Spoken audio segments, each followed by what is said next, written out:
constitutionally mandated to manage in the best interest of the endowment.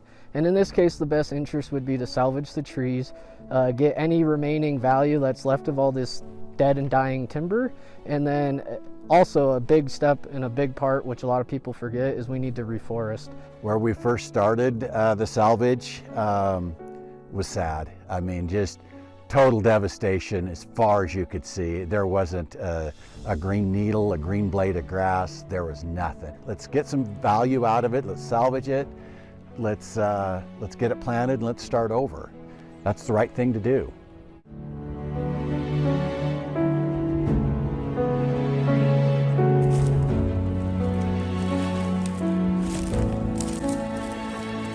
Lightning strike hit the back side of the mountain over there, and after a couple of days it creeped up and got caught by wind and over the top of the ridge and burnt everything that you can see.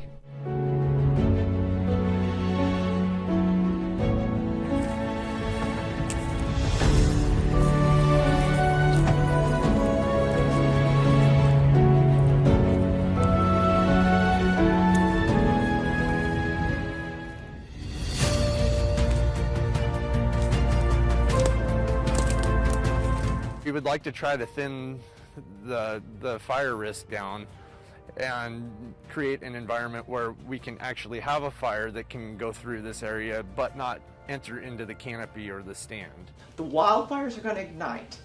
The wildfires are going to come through. And what we're actually trying to mitigate is the risk of severe damage. And that is what we're trying to do across multiple ownerships. This is the Red River Wildlife Management Area. They were conducting a prescribed burn to reintroduce disturbance. You know, everybody's coming off of, the COVID year, and so this also gives us an opportunity to work with some of our neighboring districts. Yeah, it may not seem like, one individual person's really going to make any damage, but as soon as you put that trail in or you ride that trail, it may already be existing. You're making it more compacted, you're making it larger, you're making it more erosive. And really, it's a death by 1,000 cuts.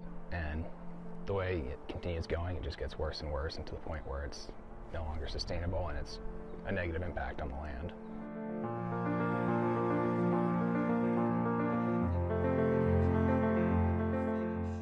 And when this is harvested and after it's finished, it's going to look very different.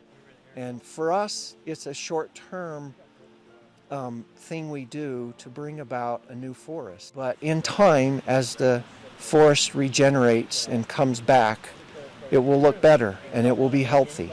And it will be a future forest for our children and our children's children to enjoy. And then when that time comes again, the forest can be utilized again. And then we'll start the cycle over again.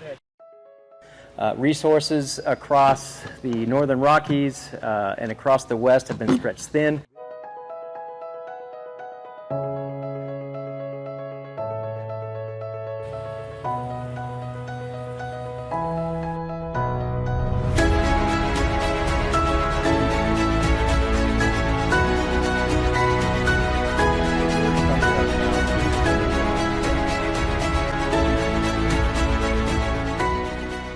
What we have done in here is we have tried to reduce the fire risk while leaving a really nice recreational area for the guests and the residents that come here.